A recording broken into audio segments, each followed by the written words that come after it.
everybody. Welcome back to Psychedelics Today. This is Joe. I'm joined by Neil Markey from Beckley Retreats. Neil, how are you doing today? I'm doing great. Thanks for having me on, Joe. Absolutely. I'm excited to dig in. I've been a big fan of Amanda Fielding for forever. So this is a really cool thing to, dig into some of the sub-projects that are going on over there at Beckley. There's a ton happening in that world. Yeah, we've been busy. And Amanda's an incredible human being. Her story hasn't been well told in the United States, and I think it's a matter of time before it is. Yeah, agreed. Like, extraordinary human. It's done so much for the movement. Kind of the secret force, at least in the European side, that kept this thing afloat. The psychedelic movement. So, Neil, before we dig into Beckley Retreats, let's talk about you. Who are you? How did you get interested in this psychedelic space? And, what's your background before psychedelics? Yeah, it's been a windy road. I grew up in Maryland and was doing my undergrad at University of Maryland, thinking I was going to go to the intelligence agencies and do cryptology. I was studying math, and they hire a lot of math grads. And then September 11th happened. Long story short, I ended up in the service. I went to Iraq once, Afghanistan twice. In Afghanistan, I was with this small special operations unit named the Ranger Regiment. And, I was more of I was an officer and more of a support type role. So I was even one step removed from the worst of it. But it was intense. I mean, the trauma in the unit was unbelievable. When I was on my first deployment, a lot of the guys were on their 10th or their 11th because they had been deploying pretty much nonstop. And so, part of me loved it. I mean, Leroy Petrie got the Medal of Honor when I was there. Obama was talking about the news that they got, or the missions that the guys were doing on the news quite often. But it left some marks. And, not only were guys getting hurt overseas, but, at one point in time, we had 3 suicides in 90 days. And these were pretty tough guys, so it was a lot. And I got out and I went to grad school at Columbia University. And, by a lot of measures, I was doing well professionally. I was at a good school. I had done well in the service. And then I was getting job offers at companies like McKinsey and BCG, but I was struggling. I was isolating. I was going through a divorce, and I had tried a lot of different traditional approaches, different SSRIs and anxiety medications, and none of that really worked. And the first thing I found that actually gave me some relief was meditation. I met this man that was leading a course there that was a long-term seasoned meditator, and I think he was one of the first people to see beyond my exterior and saw that I was struggling, and he took me under his wing, and he taught me meditation. And this was about 10 years ago. And then through that same network, I had my first ceremonial use, intentional use of psilocybin, and that was profound. That was an opening into this whole kind of different way of being, and that was the beginning of it. And then there's been some twists and turns in between. Meditation can be a gateway drug to the psychedelic stuff. Yeah. Yeah, I mean, I think that they're complementary. They're pointing at the same thing. They reinforce each other. I really think that psychedelics should be used, alongside meditation. I think that meditation's foundational, and psychedelics really open up potentiality. But if there's not a good base, if there's not a good foundation, it's not necessarily good. Just taking psychedelics doesn't make you well or a good person. There's a lot of work that needs to go in around it. Totally. Yeah. It's it's really tragic what we're seeing. And it's I've seen that the VA and other groups have made a lot of movement. I think we were peaking at 22 suicides a day or something for a while. It's horrifying.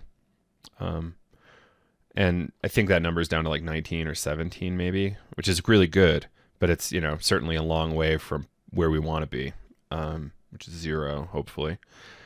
And yeah, I think psychedelics are playing secretly a big role in the number of reductions too. More and more veterans I speak to are aware and interested, not necessarily doing it, but Yeah. Well, there's some really incredible nonprofits out there, you know, veterans exploring treatment solutions, started by Amber and Marcus Capone. And then there's Heroic Hearts, which is started by another ranger, Jesse Gould. And they, for quite some time now, have been raising money and building networks to get veterans down to these types of treatments, because they seem to be working better than, for some, right? Like they're not a magic pill, but for some, they seem to be working better than a lot of the traditional approaches. yeah. And what about what was it about psychedelics that made you think that it could be a good fit to just help get more people into that world and possibly seek stuff that might look like clinical treatment, but maybe in more retreat setting? Yeah, how did you kind of jump to saying, oh, this retreat thing looks like a really good move? Yeah, well, I think nature matters. I think being in groups matter. I think creating space around the experience matters. So I mean, I think you can't argue with what the emerging data is for the clinical application. But the approach, the setting and the ritual and the preparation and the follow up, all that stuff's really, really, really important. And I think we lose some of that if we're not careful, if we over clinicalize it and we just in white rooms, we see some of these phenomena happen in medicine that we can't describe well, but that doesn't mean they're not real. And, to give an example, the placebo effect. Well, okay, well, that's pretty clear. Mindset is doing something pretty profound. Doctor bedside manner. Again, I mean, we don't understand the mechanics, but you can see it, but the problem a lot of times with, the Western medicine is if you can't understand the mechanics of it, then we kind of discard it. Or if you can't isolate a single variable, then we discard it. And it's like, well, some things work in tandem. If you actually peel the physics back, it looks like everything's connected to everything, so we've got to think about more comprehensive approaches. And I think that you can learn a lot from looking at traditional practices and some of the indigenous wisdom that's out there, that, there's a method to how this work has been done for quite some time, and we shouldn't disregard it. Yeah, absolutely. We should learn from it. Yeah, what's the best of both worlds? Right. Yeah. I think that there's a blended approach that leverages, the amazing advancements in Western knowledge and psychotherapy and Yeah. psychiatry, but there's some ritual and some tradition that needs to be brought into the equation as well. Yeah. Yeah, I love that. And what's interesting is, being inside the Beckley group, you're obviously getting some feedback from Amanda, who's been around for many decades in this space and has so much wisdom, I'm sure, from observations and, her own research, right? I mean, absolutely. Absolutely. Well, and Amanda, her brilliance was, she had experiences in her youth, like many of us have had, with psychedelics. When you just see the profound benefit, but it was so unbelievably taboo then, and then the drug wars happened and it basically got shut down, but she never stopped believing. But she knew that we needed data. That was the absolute only way to get the Western world on board, was we had to get data. So I mean, that's what she's been doing tirelessly for the last, really her entire life, over 50 years. And then within the foundation, the Beckley Foundation, for 25 years. And now because of her and a few others, we have data that's pointing in this direction, that there's real value here. Now we got to keep, we want to keep studying it and learning, but it's getting hard to deny that there's value in these plants and compounds. Right. Yeah, and it's a really good point. She's been really quietly, or maybe not quietly is the right word. She was just really strategic and, really pushing this at a really early point. Like MAPS was doing great work with MDMA, but Amanda kept the faith with LSD And I found that Right. amazing. And I really love Yep. that about her And approach. Hmm. psilocybin. Yep.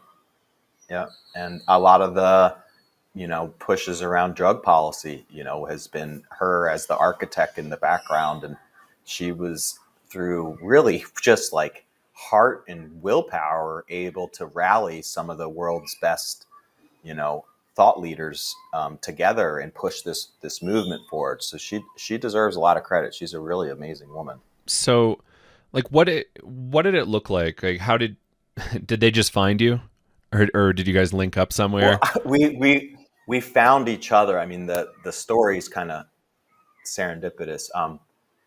So I was in grad school. I kind of had this opening, got quite deep on meditation. It was working, was using plants, I think in the mindful way. I finished grad school. I ended up doing a teacher's certification in meditation, and then was teaching meditation, and got to this point where a lot of my symptoms had gone away. I wasn't anxious anymore, and I was doing all the right things. I had purposeful work. I had good community. I had good practices. I was spending a lot of time in nature. I was living in my hometown with my family, and so you put all those pieces together, and then you can have well-being. And I had been deferring this job offer with McKinsey and Company, which is this prestigious consultancy that the business world kind of puts on a bit of a pedestal. And I asked them for another deferral because I enjoyed what I was doing, and they basically said no. And I had always wanted to see what was going on there, so I ended up going there, and I got to co-lead the internal mindfulness program, which I really enjoyed. But now looking back, this was the beginning of when I would say my mental health started going the wrong way. And now, with the benefit of hindsight, I know that environment matters, alignment with work matters, and it just wasn't my work, and after a few years there, and then some other work that was related to kind of high finance investing, I ended up, you know, not as bad as I was coming out of the service, but almost. I mean, the symptoms were back. My sleep was struggling. My relationships were struggling.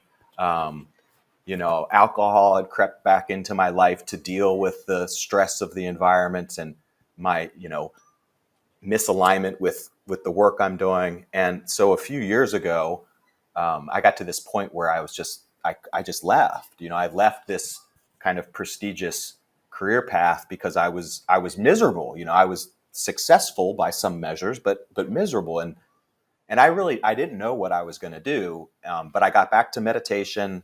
I got back to nature. I got back to kind of simplifying my life and trying to surround myself with people that, were trying to live more similar lives to the life I wanted to live and who I wanted to be in the world.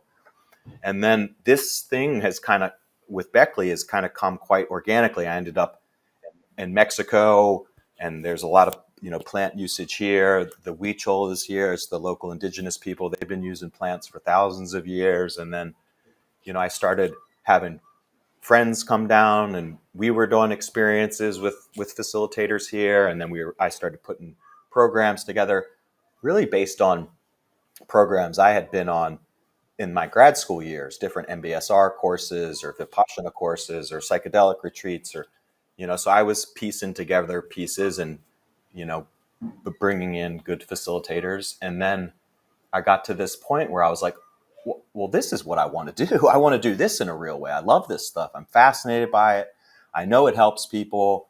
There's a lot of good people in this world. And I was also paying attention to what was going on in the world. And you see this massive change in public perception in these last few years. I mean, really even 18 months. And so I was like, well, maybe the time's now, to kind of do this work in a real way. And then I started going to look for partners. I knew that I needed, I couldn't do it on my own. I needed some partners. And I got connected really through a friend of mine that I went to grad school with, to Beckley Waves, which is an organization that was started with Amanda and her sons to make investments in early stage organizations that they thought were doing this work with heart. and that they thought were going to do this work in the right way. They were very cynical of some of the big money flows into this space that were just looking to make margin, and, maybe didn't have patient guest well-being at the top of the list, the fast money, and they wanted to be a counter to that. And they were looking for entrepreneurs that they thought had the right values and doing it the right way. And with the retreat business, with the really kind of weird serendipitous thing is Amanda had wanted to do these longer form programs for some time. She knew, same things we talked about earlier. Nature matters, like teaching people these practices matter, doing it in groups matters. So like they wanted to do these longer form programs, but they hadn't found an entrepreneur that they thought had they found a lot of facilitators that they thought were expert facilitators, but they hadn't found an entrepreneur that they thought could kind of, lead an organization or wanted to lead an organization, frankly. And apparently a few months before they met me, they even said, well, if we could find a veteran, that would be that'd be amazing, because, the veterans are really stepping up and leading the public policy discussions and talking about this healing work from a personal perspective. And veterans have this unique place in American psyche where we can be vulnerable, and people will oftentimes listen. And then, I was looking for a brand and some support, and they were looking for an entrepreneur, and we got connected, and it was like, okay, this makes a lot of sense. Let's just do this together. And that was the beginning. Yeah. Well, it's great. And that's, it's, I love when business interests align like that, and it's kind of easy, and it looks good for everybody. So, how, like, can you tell us about Beckley Retreats generally? Like what does it look like right now? Yeah. We run comprehensive well-being programs with psychedelics, psilocybin right now in Jamaica and the Netherlands, because it's legal there. And the programs are non-medical, non-clinical, right? So we call them for the betterment of the well. And so it's people looking to kind of improve their empathy, improve their creativity, improve their relationships, make change in their life. And we take a comprehensive approach. We do 4 weeks of digital preparation where we teach some of these basic well-being practices. We get the group dynamic started, so the group gets to know each other before the program starts. They get to know the facilitators, and then we give them the tools, Western psychotherapy tools, to begin the work, right? Like, you've got to do the exercises, you got to do the meditations, you got to do the self-reflections, you got to be disciplined. And then we bring people down for a 6-day immersive, and then we're doing those practices together, right? So, and this is in nature. It's a bit of a digital detox. You're kind of away from things for a while. And in those 6 days, we have 2 psilocybin sessions that are conducted in groups. And then we use Western psychotherapy informed approaches for kind of our group integration modules. And then on the back end, when people go home, we start immediately with a 6-week integration program, which is a weekly group call. And then we have some amazing content and tools that, this is the window, what it looks like, right? From a neuroscience perspective, again, we don't understand the mechanics of the brain. But what it looks like the consensus is that these compounds put the brain into a more malleable state, more neuroplastic state. So that's great. Then you can do something with that. And so if you give people the tools, it looks like you can make real change. But that's the thing, is like, you've got to do the work. People have to understand that it's not a magic pill, and they've got to show up. Because if you don't, the patterning, the subconscious patterning, the emotional patterning, it gets so deep in us that if you don't make an effort, you know what I mean, it's likely you'll just go back to your old ways. You might have this glow, few week, things seem easy, but if you don't do the work, more likely than not, you're not going to be able to maintain that same state of being. How do you all negotiate dosing, like dose quantity? Yeah, everyone gets their own custom dose. We use dried cabenza mushrooms that we make into a tea, and it's a discussion between the senior facilitators and that individual. And it's a function of that person's current state, level of anxiety, history of trauma, and but generally we're between the half gram to some cases up to 5 grams for an individual. I love that. Um, yeah, it's a really cool dose curve. I like it's sensible, right? It's not like you're doing 14 grams uh, or something monstrous Yeah, like there's that. places out there that do that, that that do higher. Um, I would say we're taking a more conservative approach. We're following, what's the dosing and the research, and um, not that there might not be value in those larger doses, but you just need to have more infrastructure in place. You need to have different level of care, and um, we find that most people can get a really profound experience in that 2 to 3 gram range. It's set and setting. If you same dose, completely different setting, you have an individual and they're super anxious and they're very resistant and they can't, release into the experience, is completely different than having a good lead up and getting everybody to really feel safe and getting a group dynamic started and having everybody settle into the experience and having, good live facilitation. I mean, all that matters. Mm-hmm. Yeah, agreed. It all plays in. I What people in the clinic aren't really getting is this group thing and the nature thing, to your point, and probably a lot more too. But we still get great results in that sterile environment, right? But like, let's work more towards what we believe is optimal, and I think that's kind of how you guys are operating, right? Yeah, and not that there's not value in the clinics. And I think we need to keep studying different approaches, and um, I mean, it's also not feasible for some people to get away for a 6-day program in another country. You know what I mean? So if we can help people in a clinic model, let's do that. But the clinic, again, it's like when you take someone, you give them a mystical experience, and then they go right back home or right back to work and right back into life. Are you creating enough space for there to be optimal change? I think we need to keep studying it and asking those questions. I think we really do. Yeah. And how do we get there? It's consistent effort. Just keep trying to remind folks, right? And say, hey, like we're still getting great results. And maybe there's ways that you in the clinic can inform and improve your results too, right? Um, yeah, because the more Yeah, and you optimistic see, those are, like the better the use case is generally in the wild. right? Yeah, and I mean, I think that um, there's some clinics out there now that are starting to do group work. And it's, again, group work might not be the right thing for everyone, but for some people, it's exactly what they need. I mean, we're correcting for some of this disconnection because of the way that we live in the developed Western world. And so doing this work together, as indigenous people have done for millennia, it wasn't a one-on-one type of model. We should be open to there being value in that. I mean, I think we it's better to um, have some partners in this along the way.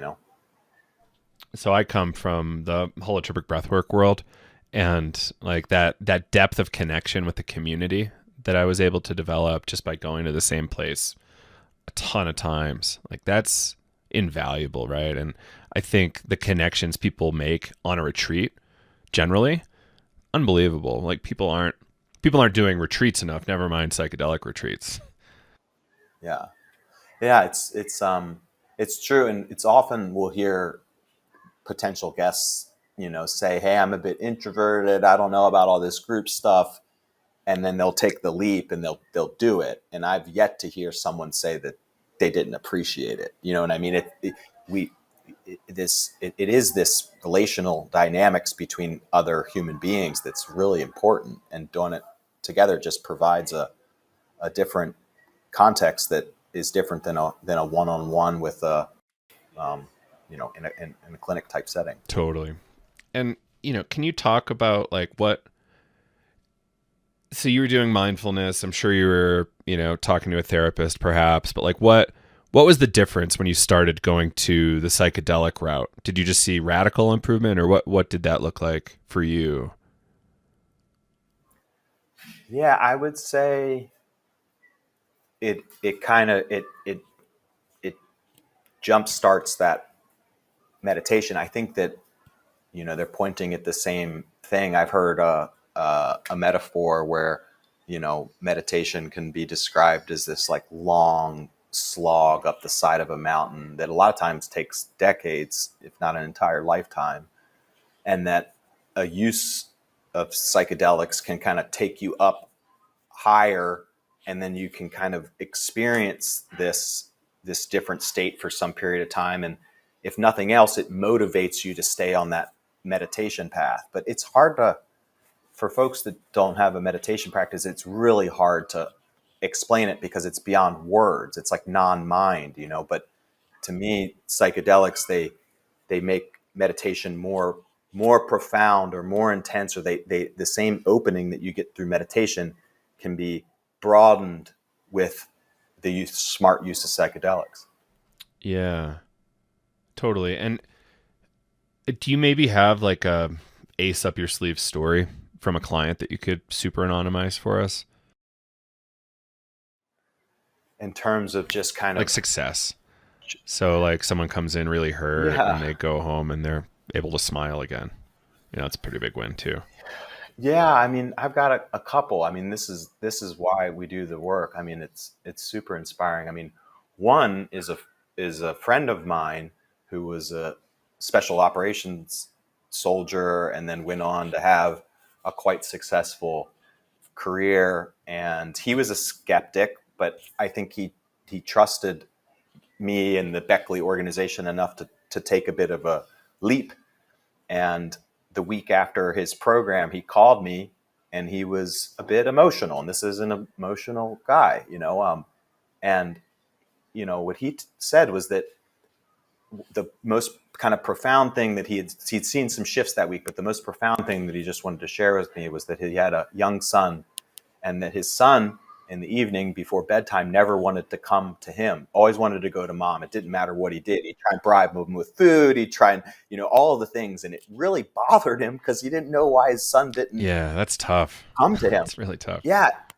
And again, we don't understand the mechanics, but something through the experience happened in his central nervous system, which other human beings can pick up on. And his son started coming to him in the evenings and found comfort in his presence.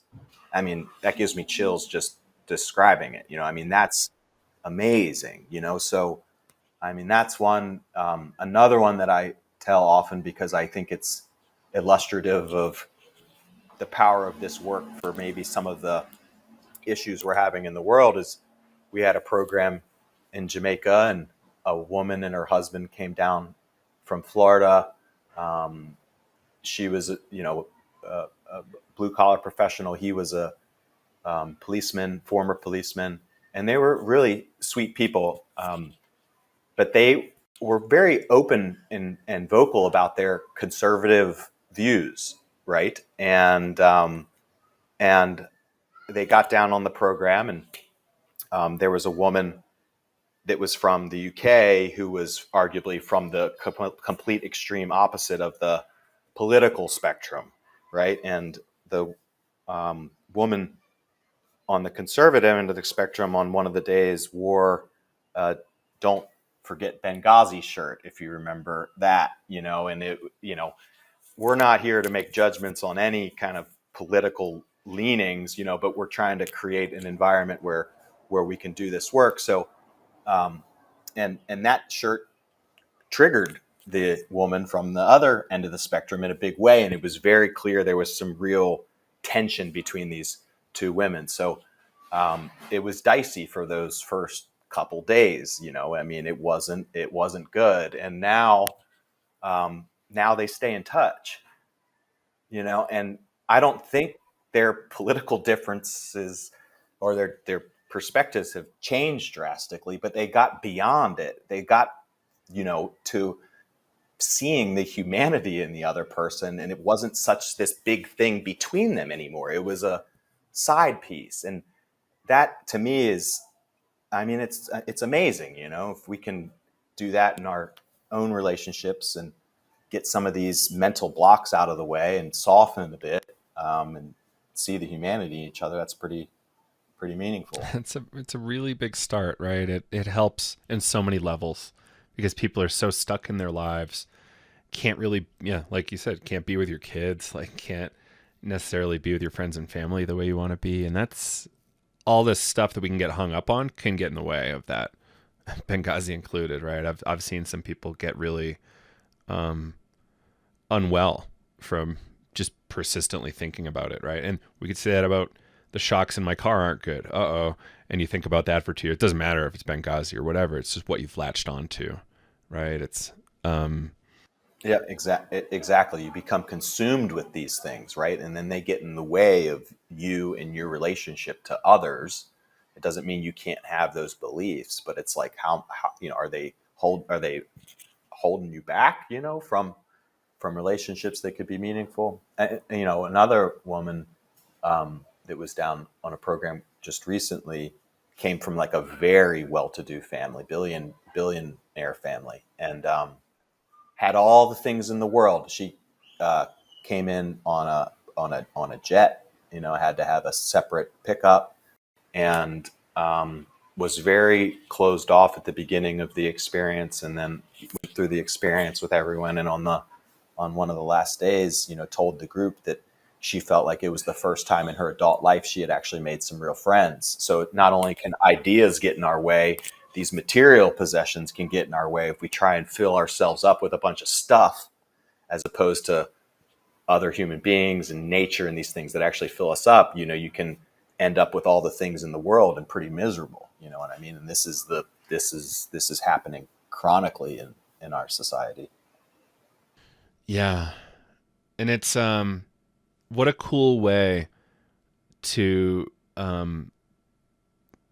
help structure future philanthropy, right? Or help inform future philanthropy, which is a big deal. And this is what Amanda's been leading with in a lot of ways. And, now this person, oh my God, I have friends. I feel so much better.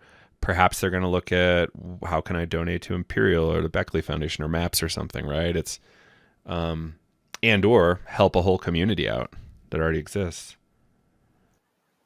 Yeah, it's this. I mean, it's a bit of a myth, but we get so indoctrinated. And not a lot of the world doesn't think this way, although the Western world's pulling the rest of the world this way. But this hyper materialism that we prescribe to in the United States is a way to make ourselves happy. It's not true. It's just literally not true. Um, and so most people are trying to do the best that they know. But if you've lived this material life, you just think you need more and you need more and you need more, and it never ends. And if you, but for folks that are open to it and able to, sometimes you can have experiences like this where then you see that you don't need to squirrel all that away, and you can simplify your life, and you can actually have higher well-being and be happier and more content if you just like reshift your priorities, you know what I mean? And maybe do more things with that wealth, as opposed to just getting more stuff, or living from a place of fear, like you need to have it all squirreled away somewhere. But it starts young in our society. I mean, it starts from day one, and it's hard to break. It's really hard to break. It's an addiction. It's a real addiction. It's fascinating, right? It's just like an all-consuming set of mental constructs, and um, I like to use this analogy. It's kind of borrowing it, I think, from Rasta culture a little bit, like seeing that Babylon system. Once you smoke a little bit, you're like, oh, look, all this stuff is kind of a fake construct, and we can actually get to like what's a little bit more real. Which is largely, I think we should think about it as our relationships, right?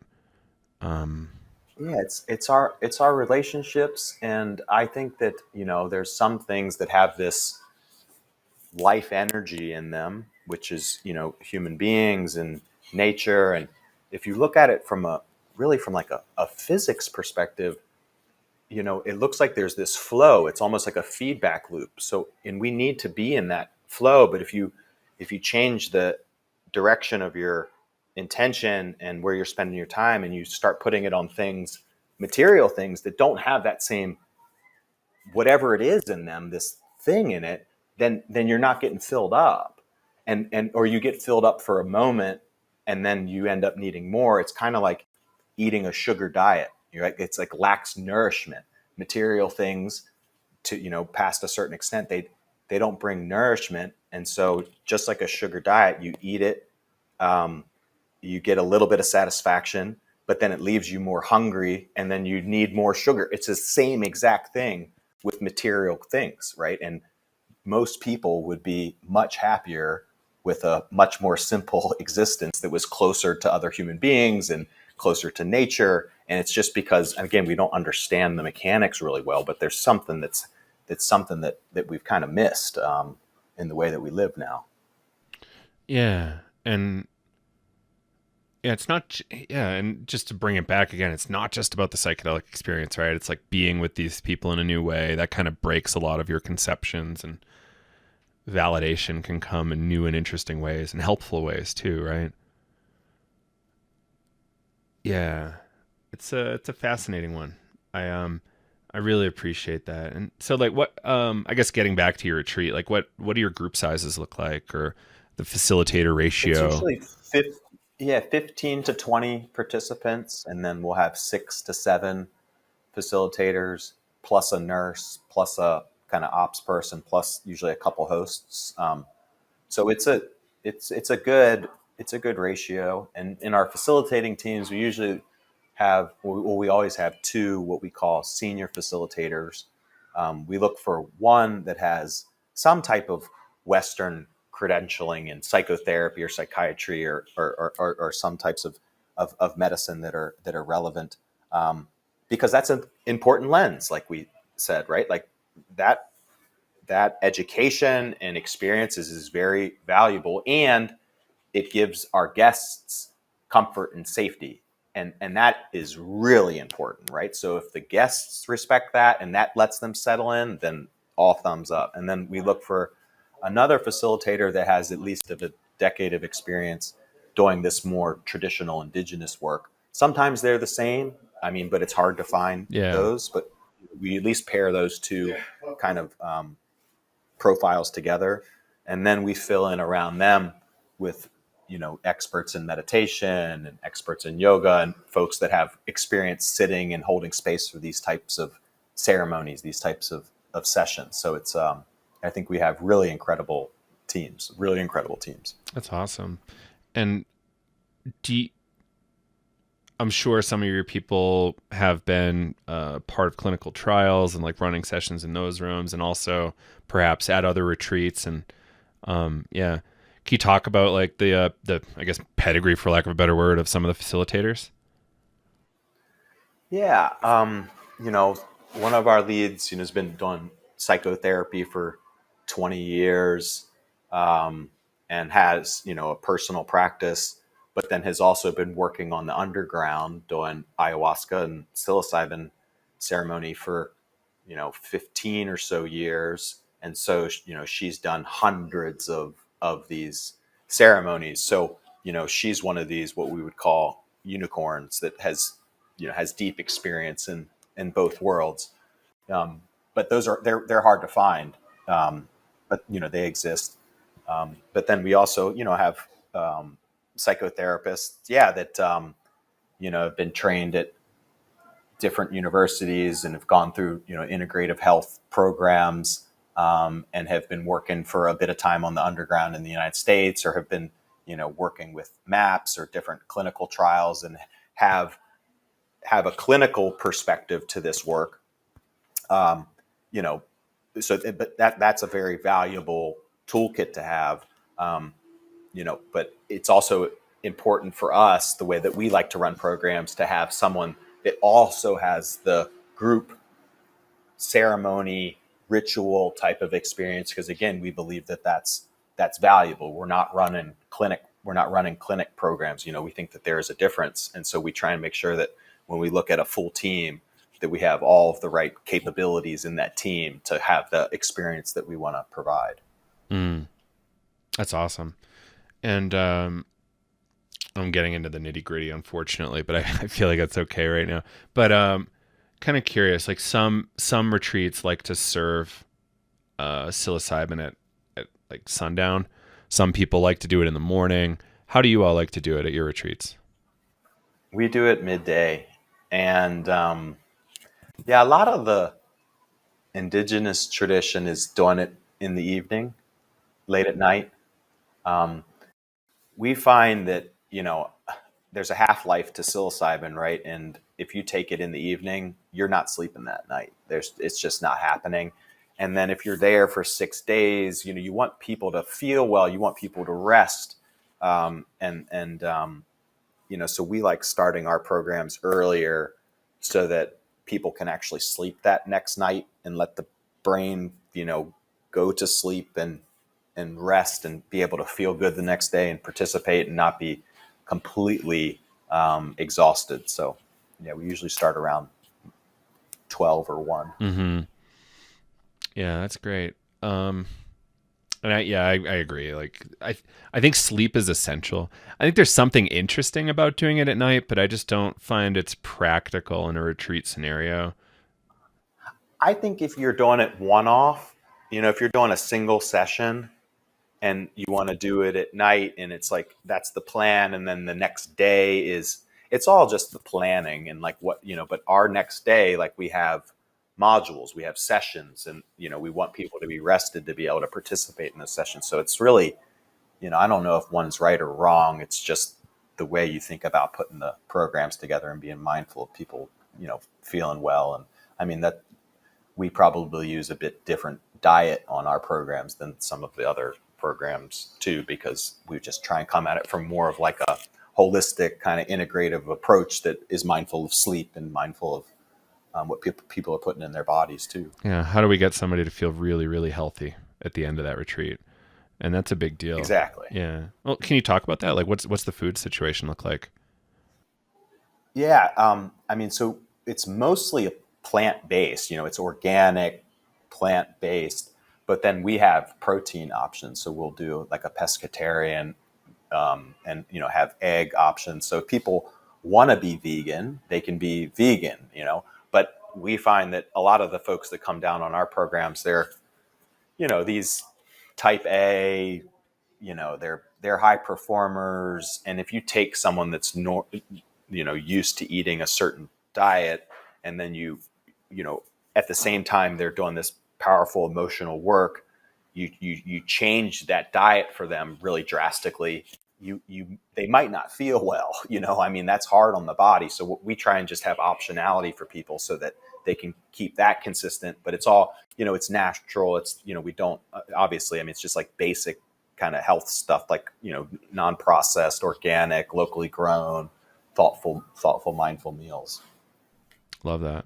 And yeah, I think that's super important. You'll see some retreats go super far, and it'll be like, okay, maybe some boiled carrots, a little bit of rice, and you're good to go. Or maybe they'll throw in some boiled fish or something. But um, I think there's something about making people feel really comfortable and safe and cared for in the food and the hospitality edges that actually really can inform how far their healing goes, right? I agree. But I also think that, you go on a long meditation retreat and you're sleeping on a mat and you're eating, boiled vegetables, and rice. There's value in that too. It's just, we're thinking about it from a different perspective. We're trying to think about holistic kind of integrative health, and, it's just a different approach. Yeah, totally, right? It's people at different points. I think eventually, because of the drug war, we don't have good data yet, right? But I think eventually we'll be able to segment people and find out what's more optimal for what type of person and what type of situation. And I think if somebody's a spiritual seeker and going to the Amazon and doing that stuff, that's great. Right. Yeah. And fasting and, um, yeah, I think you're right. We'll figure out as we go, how to fit different people with different approaches depending on what their desired outcomes are and what their state of being.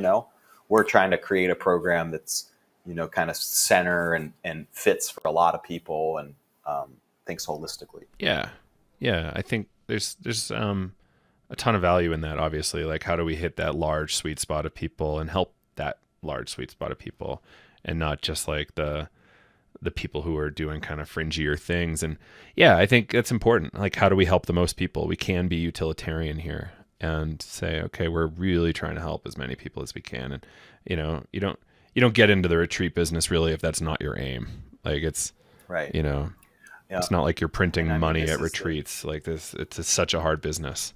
It's no joke. it is. It's a challenging business. And I mean, we're trying to think, about, we have this 11-week program, which I think is excellent. But we're iterating on it. So getting, expert advice on how to sequence the modules, right? You can look at habit change science. You can look at adult learning science, and you can say, okay, well, there's a way to deliver material so that you actually get people to embrace it, right? There's like a method to that approach. And then we're also thinking about, after the 11 weeks, well, there's a whole world of kind of continued care for people. And, I'm even in my own kind of health adventure. I mean, a lot of it's gut health, you know what I mean? And I think the more research we do, the more we see it comes back to there. This is Ayurvedic meta principles, is like it all starts in the gut. And so we're thinking about how do we, potentially send people kits to be able to do that diagnostic and then be able to help people kind of, alongside of this emotional, psychedelic experience, be able to layer on some of these other tools. Again, if we zoom out and think about like holistic well-being, we're not just doing psychedelic assisted therapy. I think there's tremendous value in psychedelic assisted therapy, but we're kind of zooming out and saying, okay, what are all the things, if we just say we really want to help people feel their best and thrive, okay, then what are the things that we need to give those people? But, psychedelics, because of the profound nature of them, you can get people's attention. You can get them to, oh, okay, now I'm going to take ownership. Oh, you can get them to kind of break out of these autopilot modes that we can get into, and then if you give them the support and the tools, then they can make a lot of positive benefit. So I guess in terms of, you've been operating for a little while. Like, how long have you guys been operating? Since 2021. Yeah, that hits my memory nicely. Yeah, totally. So where do you want to go from here? Like, is there like interesting expansion plans or like new offerings you want to bring it forward? Yeah. I mean, look, I think, well, we're not in a race, I mean, we're not in a hurry here. With that said, I think that a lot of people can benefit from this work, and I think there's a huge amount of demand that's coming online or just came online in the last couple of years. We did a program in the Netherlands, and we had 7 countries represented, and some were from countries you never would have thought you'd have a guest from. And so I think we dream of having centers all over the world. Why wouldn't we, if we think that we're offering a good service and we're really helping people? I think we are going to be very mindful about the economic model. I mean, we can't build a hierarchical, extractive company doing this healing work. It needs to be regenerative. It needs to be flatter. It needs to be more network based. But there's a middle path. I mean, there's a way to do it right, and I think that we'll be very mindful of that. So I think we'll expand into different geographies as laws allow. I mean, we're looking at the Bahamas. We're looking at some different places in Central America. I mean, things are changing quick. Look at what happened in Australia. I don't think anybody really saw that coming so quickly. And so I think we'll expand and do more of these programs in more geographies.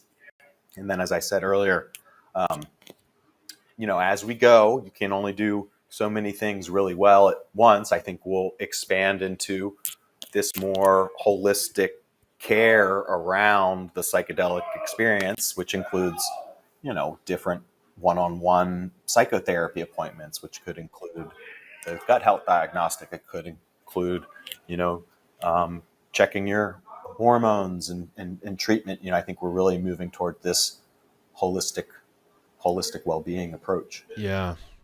Yeah. I'm sure you're paying attention to some of the gut biome research happening in psychedelics. And Right. also Yeah. there's some like what, gene expression research, interesting methylation research coming out. So there's so much coming and so much good we can bring to individuals on Yeah. levels that I don't think we can really fully understand right now. Yeah.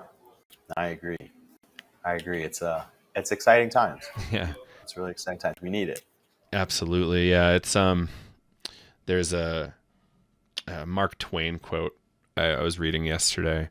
It's like history of humanity is it's a race between destruction and education.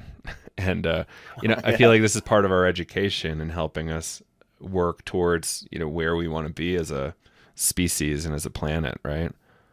hmm Yeah. I'm an optimist. I mean, there's lots of reasons to not be if you watch the news. Particularly maybe what comes up on your iPhone, or what is on the different major networks. But if you look, there's a lot of beauty out there. There's a lot of really good people doing really good work with the right intentions and charting a different course. So yeah, I think there's a lot of reason to be hopeful. Yeah, and are there any particular researchers you're excited about, or any other projects going in the psychedelic space you're really excited about? Yeah, yeah. Well, one, I mean, this one's so close to my heart. I love it. We're doing a program with Heroic Hearts, which is a veterans Great. nonprofit, and the founder of that organization is like a brother of mine, Jesse Gould. And then we're working with Imperial College London, and Robin Carhart Harris is overseeing a study, and we're bringing a group of veterans down.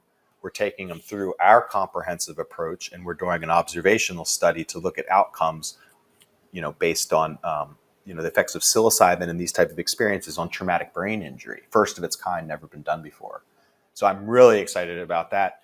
I mean, I, obviously veterans are close to my heart. So just getting more and more awareness around that and getting more veterans an opportunity to try these different compounds. I mean, there's so many veterans right now, they're in the VA system. They're on 30 different medications.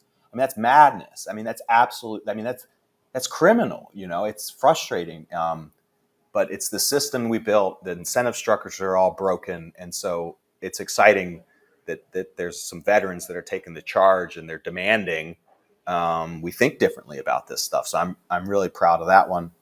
And then another program that we're working on in partnership with Bennett Zellner and Rochelle Sampson at University of Maryland, who Bennett wrote this really cool paper that with maps called the pollination approach. And he's a regenerative economist, kind of world leading regenerative economist. And we're bringing executives down, again, putting them through our program, but we're looking at leadership outcomes and decision making. Right. So the hypothesis is, if you give people these really powerful experiences in this right context, that you might be able to create more heart-centered leaders that think more holistically about the decisions they make. So it's not just about them, it's about the people around them, it's about the environment and the communities in which they operate. So again, that's Bennett and Rochelle did a pilot with synthesis, and then we're doing a pilot together with them as well. So I mean, I think it's super cutting edge. And if you want to think about, some of the things we talked about earlier, but if you get, the world's leaders understanding the truth, the kind of interconnectedness of all of this, right? That's the reality, even from a physics perspective. You get them to see this and experience this, and not just do the rational thought exercise, but feel it in their gut. You know, those people's decisions could make huge impact, right, in the way they lead organizations, and the way they deploy resources. So that's a pretty inspiring project that we're working on. Yeah, there's this age-old conversation. Well, in the psychedelic space at least, the top-down and bottom-up approaches is like the Tim Leary versus the Huxley approach. Huxley wanted to turn on world leaders, really famous artists, and change culture from the top. And it was like an argument to come from the bottom, which was like a similarly interesting argument. But I think what we're seeing now is both of them happening at the same time, Right. right? 100%. Again, and to me, this is the nature of this work. This is the meditation practice. It's the middle path. We should need to stop being so binary or this versus that. It's like there's usually a middle that probably makes the most sense. So, we're seeing the grassroots community efforts. I think those are meaningful and need to continue. And then we're seeing some of these kind of, you know, structural changes that are happening too, and both need to happen. Yeah. So we're I heard what you were saying about Jesse earlier. I've known Jesse for a handful of years now. We're actually together next week, I think Tuesday in Washington D.C. talking. Oh, He'll are be you going to talking be to there? Congress. Great. I'm watching, I guess. Maybe I'll talk to Yeah. them after. At first I thought I was going to be giving testimony or something.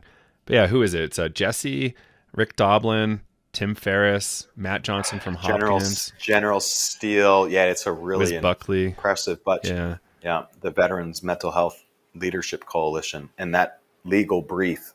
Um, I'm in it.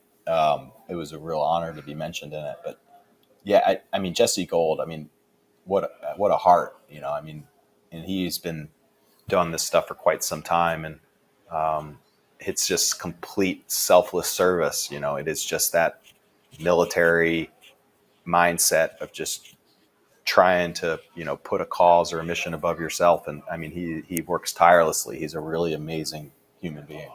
yeah. It's amazing to see what he's been able to pull off. It's really, really just fascinating and like inspiring. Really, say I'm just going to do this. I'm not going to do what I was doing before anymore. I think this is more important than anything, and it's wonderful to have that kind of mission, regardless of what the topic is. But it's cool to see how he's been able to Yeah, execute. Right?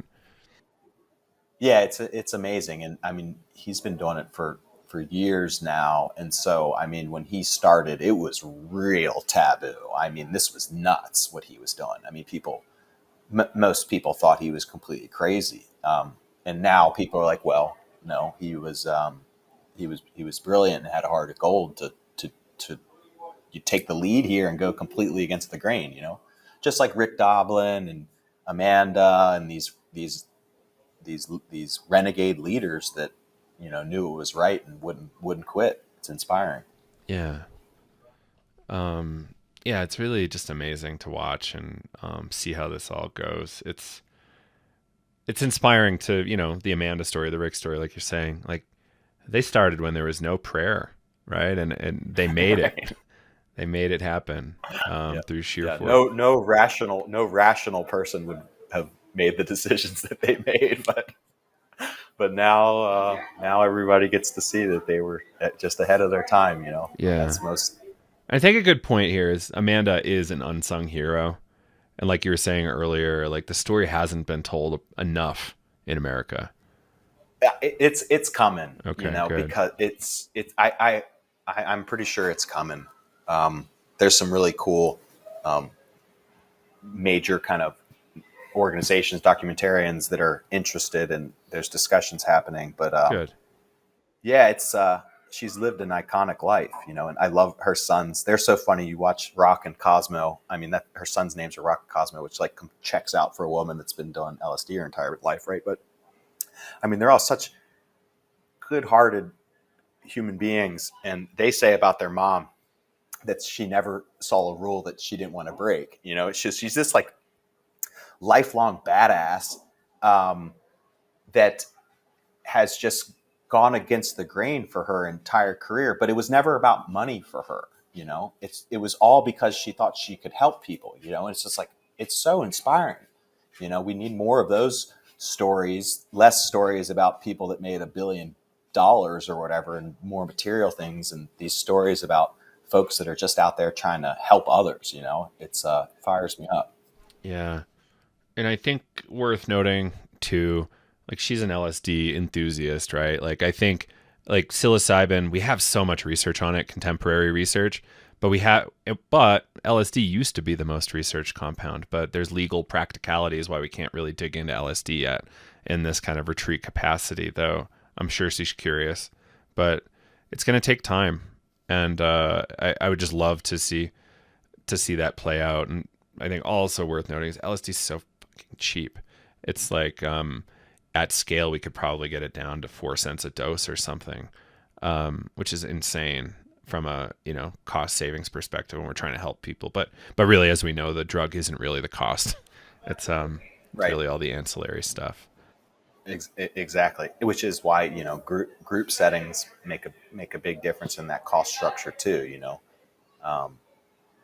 You can just take a person and, put them through a program similar to ours for the same cost as you could do just a couple clinical sessions because of the way the